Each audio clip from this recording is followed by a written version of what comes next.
بسم الله ما شاء الله. حياكم الله، يا مرحب بكم في مشتى النخل الحياني عصبة النخلة المصرية. تعال. احنا النهارده عمال نسقي بسم الله ما شاء الله مية بحاري صرف زراعي، درجة الملوحة تقريبا 2500. المية دي صرف زراعي، يعني جم من الأراضي زي نهر كده ماشي تمام، وبيسحب من الأراضي مية. وطبعا صرف زراعي يعني كلكم يعني عارفين. فطبعا درجة الملوحة فيه من 2500 ل 3000. ولكن بسم الله ما شاء الله يعني النخل الحياني بيشتغل عليه بسم الله ما شاء الله. يعني برضو زي ما انتم شايفين النخل الكبير ده عمره 4 سنوات، اللي هو النخل الكبير تمام. الصف ده كده 4 سنوات.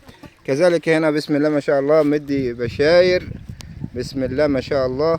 الفسايل ده بسم الله ما شاء الله حاجة تبارك الرحمن. المية بسم الله ما شاء الله بنسقي غمر. طبعا الفسيلة دي عجيبة جدا، بعد ما ماتت سبحان الله رجعت خضرت تاني واشتغلت اهي بسم الله ما شاء الله. يعني الفسيلة بسبع أرواح تمام. كذلك دي برضو نقدر نقول ماتت، ولكن انا زرع فسائل طبعا ما بتنباعش تمام، مفيش حد برضه يشتريها. فطبعا ايه بجيبها هنا، ولكن بسم الله ما شاء الله اشتغلت وبقت 100 100 تمام. كذلك لو انت بصيتوا كده طبعا بسم الله ما شاء الله نسبة النمو الخضري، نسبة نجاح المشتل بسم الله ما شاء الله يعني فوق ال 75%، فوق ال 75%.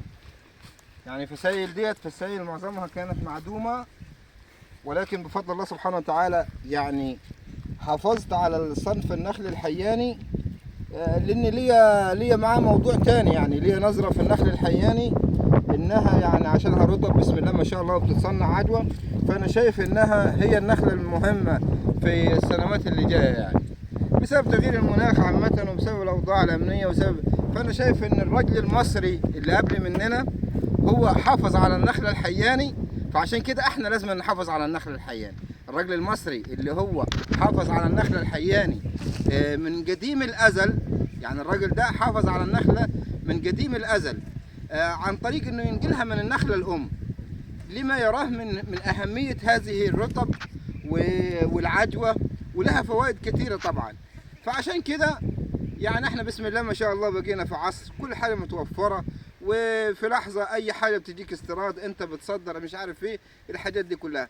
ولكن لربما حصل أي أزمات غذائية وربنا يحفظ البلاد والعباد، فهنرجع نعتمد على الحاجات النواشف، ومن ضمنها اللي هي العجوة الحياني.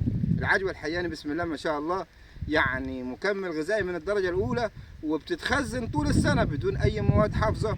وطبعا بسم الله ما شاء الله يعني معروفة بسم الله ما شاء الله، يعني لها كذا طريقة في تحضير الوجبات، وبتدخل في جميع تصنيع الحلويات والبسكوتات والمخبوزات، وبتنعمل منها مربى ومنها من ضمنها علاجات الأنيميا تمام. فطبعا أنا بفضل الله سبحانه وتعالى حافظت على هذا الصنف، وعملت منه مشتل كامل مكون بفضل الله سبحانه وتعالى من 2500 نخلة. نسأل الله سبحانه وتعالى أن يتقبل منا هذا العمل الطيب المبارك، ويجعله في ميزان حسناتنا، ويجعلنا وإياكم من معمري الأرض بزراعة النخيل. رجاء طبعا أنا بصور لكل الأخوة المشاهدين يا ريت تدعمونا بلايك وشير ومشاركة، وتقولوا رأي حضراتكم. يعني هل اللي أنا عملته ده يشهد الله أن أنا اشتغلت في هذا المشروع وأنا واحد الحمد لله، يعني ما كانش معايا أي رأس مال ولا معايا أي حاجة، ولكن توفيق من الله سبحانه وتعالى. واشتغلت على هذا الصنف من النخل الحياني، وعملت عنه دراسات جدوى. ويعني بقول يعني إن شاء الله بحتسب هذا العمل في سبيل الله، لكن أحب أسمع آراءكم، لأن كما يقول النبي صلى الله عليه وسلم الناس أقلمة الحق أو ألسنة الحق. فما رأيكم يعني في هذا المشروع الطيب المبارك؟ ما تنسوش يا جماعة تقولوا لي على آرائكم. أنا أخوكم علي مقبول لتوريد وزراعة النخيل، وطبعا لي قناة على اليوتيوب باسم نخل حياني علي مقبول. ويا مرحب بكم، واللي عايز فسائل او عايز يزرع او عايز يعمر او عايز يعمر في الصحراء او يعمر في اي مكان بفضل الله سبحانه وتعالى، لان ورطت في كل مكان.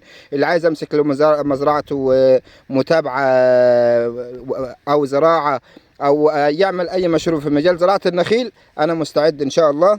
وفي رعايه الله، والسلام عليكم ورحمه الله وبركاته.